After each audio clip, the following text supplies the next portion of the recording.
Hi, I'm Annika Cheekin, and this is The Anna Report, where every Wednesday I sit with you guys and we discuss dating and relationships. And this week's topic is I'm answering 5 crucial questions about being single and why being single is so important for a healthy and beneficial relationship in the future. Really briefly, I want to tell you guys how this topic came about. So I was with my developer, my theanareport.com developer, and I was talking to him about my topic and what do I need, and he suggested this, and I thought, this is so good. We were talking about like how a lot of men have an issue with being single, and how actually being single can be so much more beneficial to have a productive relationship in the long run versus like just going from one relationship to the next, to the next, to the next, to the next. The conversation just naturally progressed, and I told him, I said, ask me 5 questions on this topic, and he did, and it like blew my mind away, and I was like, I'm gonna answer these questions for you guys. Let's dive right in. So the first question, right, is what would being single do for me? What can it do for you? It's gonna allow you to have all the power to yourself. You're gonna have all the power to yourself, okay? You're gonna have so much time to devote to yourself, to your career, to your family, to your friends. You're gonna be able to have time for your hobbies.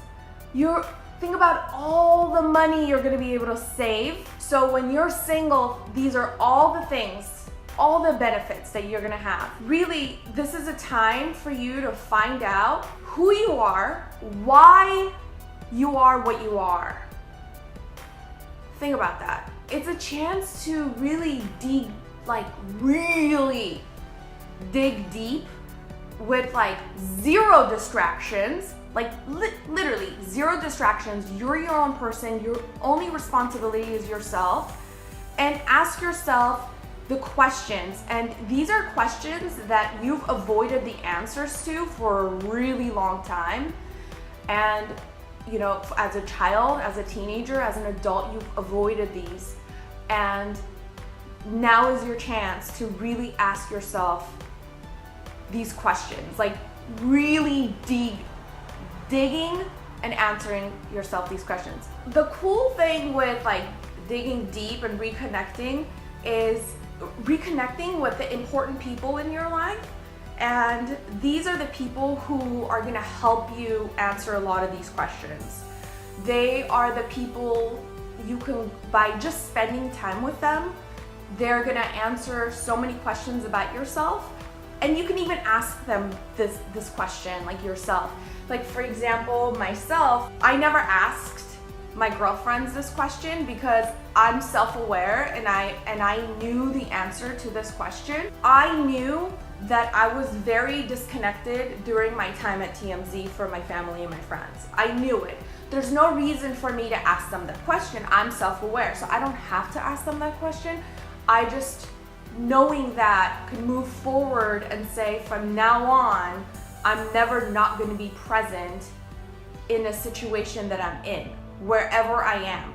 No matter how busy I was at work, no matter how much work I have left to do, like right now, this is my present, and this is where my focus is, and that's it. So I never asked my friends and my family, like, you know, what did you think of me during that time? Because I know where my imperfections were. It was my inability to connect, because I was so disconnected, because my focus was completely elsewhere. But I think it's so important for you guys to, the core people in your life, to ask them that question of what did you think of me during that time, or when I was dating her, what was I like, you know? Asking people who are not in the circle, outside of the circle, who looked in to tell you about yourself. If you're single in the pursuit of really finding out who you are, to really benefit you in the long run, versus just like one hookup after another. When you do this, it's like you're ironing the creases. It's like you have these imperfections, and you're ironing your imperfections. And look, there are some imperfections that I don't want to iron, okay? There are some imperfections that I absolutely want to iron, but some imperfections, like, I have so many, we all have so many, you gotta take your pick. Like, which imperfection do you want to iron or not? The only way for you to figure this out is with taking time to really unmasking yourself. For example, my imperfection of my inability to travel, okay? Because my fear of airplanes. That is an imperfection that I definitely want to iron. It's gonna get ironed, it's gonna get fixed. But there are some imperfections, like there's some stuff about me that I really don't care. Like I don't care about those imperfections. I'm aware of them, and I'm gonna hold on to those imperfections. You have to know your list of imperfections, of what you're working on and what you're gonna live with and be okay with. Being single gives you that opportunity to really make a vow to yourself and say, I'm gonna do this. I'm gonna figure this out for myself on my own terms. And so then the next question to me from him was, well, what do you mean by finding yourself? It's the process of, earlier when I said when you dig, you uncover, and when you uncover, you discover. And that self-discovery is the most liberating feeling in the world. And it takes time. Like, this isn't something you're like, okay, I'm gonna dig, I'm gonna cover, I'm gonna discover and uncover, and then here we are, where's my girl? It doesn't work that way. I always tell you guys, if you have to love yourself first. In order to love yourself, that's the only way you're gonna be able to love anybody else, which is true, but there's a huge but, which is, you can love someone selflessly, but you won't be able to love them in the purest form because you yourself aren't complete yet. Does that make sense? You can love someone, but if you really truly aren't grounded and complete on your own, love is a feeling. It's gonna fade like all other feelings. And then what are you standing on? What ground are you standing on at that point, right? Which is why finding yourself again is so important. It's like literally like having handcuffs on yourself. Yeah, you can love someone else, but you yourself are cuffed. You yourself are cuffed. You haven't uncuffed yourself. And the person who is loving you back is loving a handcuffed person who is incapable. People who are uncuffed, like really true people who are uncuffed, they have this sort of like energy about them that is so enriching that everyone around them just wants to be with them. Can you think of someone who is just so amazing that you want to constantly be around them? And these are the people who have really taken time to enrich their lives and be uncuffed, right? Shackles off. These are the people. And I call those people unmasked. Like, every day when you step out of the house, there's some sort of like facade that we all put on. Imagine not having to apologize for any of your parts because you've really honed in and perfected who you are. And I don't mean like, oh, I'm so confident and cocky, fuck everybody, move out of my way.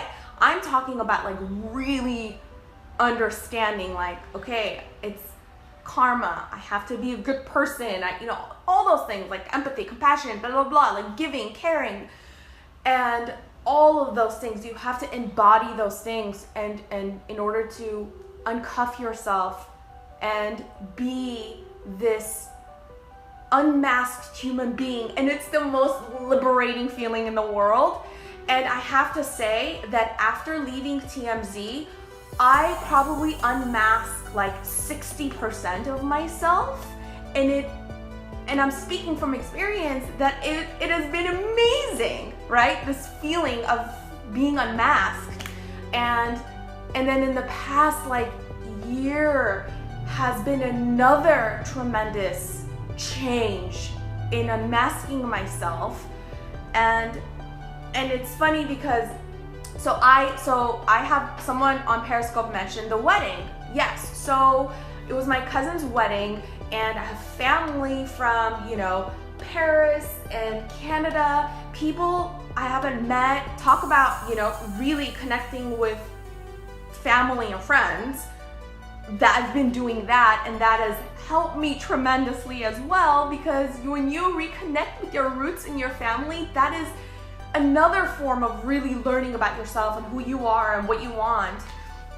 And we were, you know, and we were hanging out with it was me and 4 other people. Yeah. And my cousin, who I've never met, fucking love the guy. He said, you know, about me, he said, doesn't she just, this just energy. And I realized he was talking about my sparkle. And I unmasked that about myself, you know? I unmasked that about myself, and I realized I do have this sparkle. And you know what? And it might annoy some people, but this is me, okay? This is my sparkle. And some of you who watch on Facebook Live and Periscope might have recognized this sparkle, but there is this sparkle that I am unapologetic about. And I embrace it every day, and I have made a promise to myself to never, ever, ever, ever, ever lose the sparkle. Not allow any man or anyone to come into my life and dim that sparkle, because that's so important to me, okay? So it's the process of unmasking that,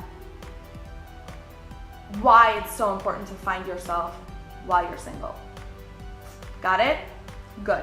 The next question is, how is being single able to help me be in a relationship? Don't you guys know so many great relationships that just crumble?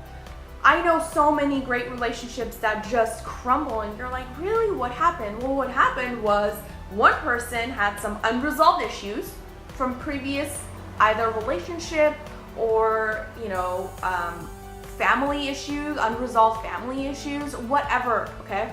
But this person wasn't single, didn't take the time to really figure this out. Or one or the other person hadn't unmasked themselves. So they just literally, they were handcuffed to themselves and unable to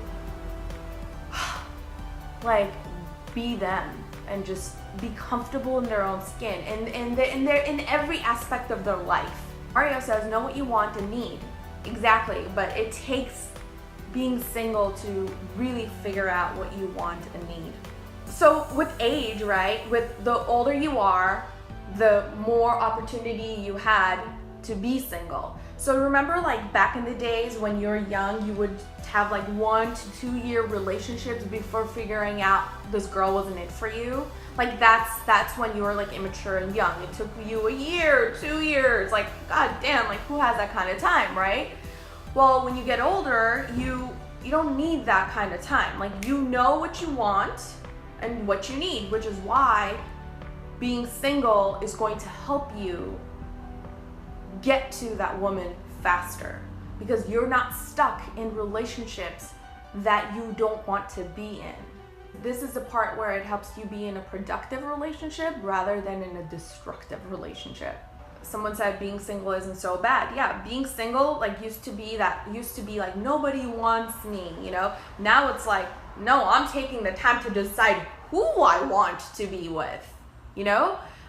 So it's changing how you look at dating and finding a person. A lot of times, you know, people forget their own lives to be in a relationship because society makes us like feel obligated. For example, you know, women will lose themselves in a relationship and forget about their career.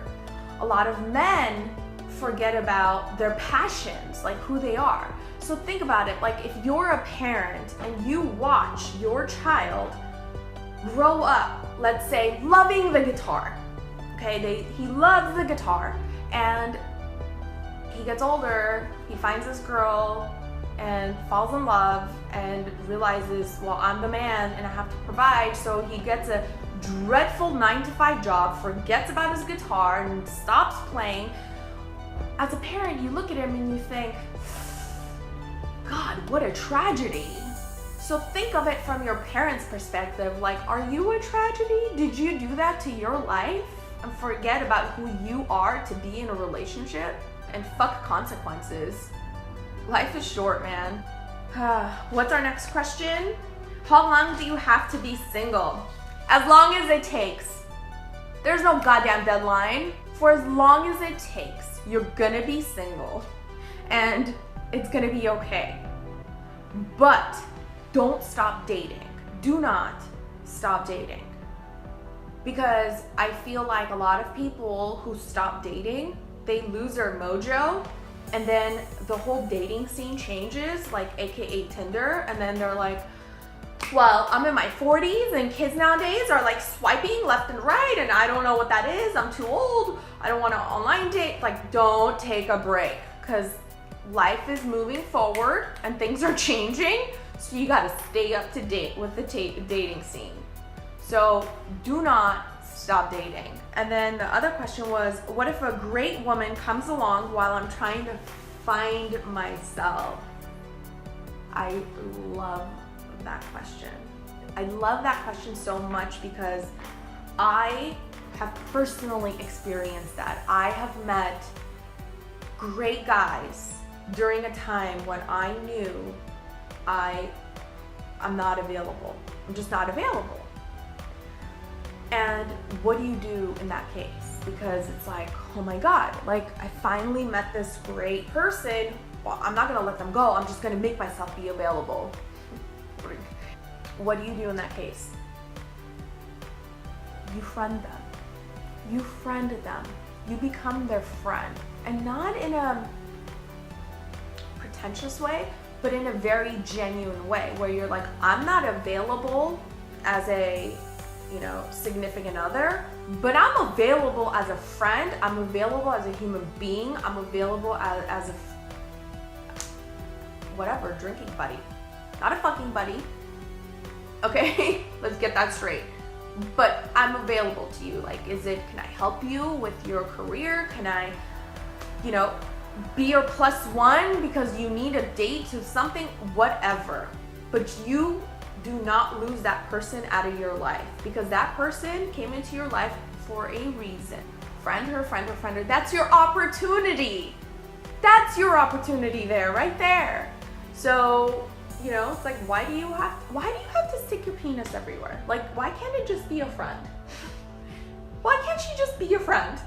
That's it. Can you challenge yourself to do that? Speaking of challenging yourself to become unmasked, I challenged myself today. I go to Sammy's, they're closed, and so I thought, I'm gonna go have breakfast by myself. I told myself, you're not gonna sit alone. You're gonna sit next to somebody and you're gonna talk to them.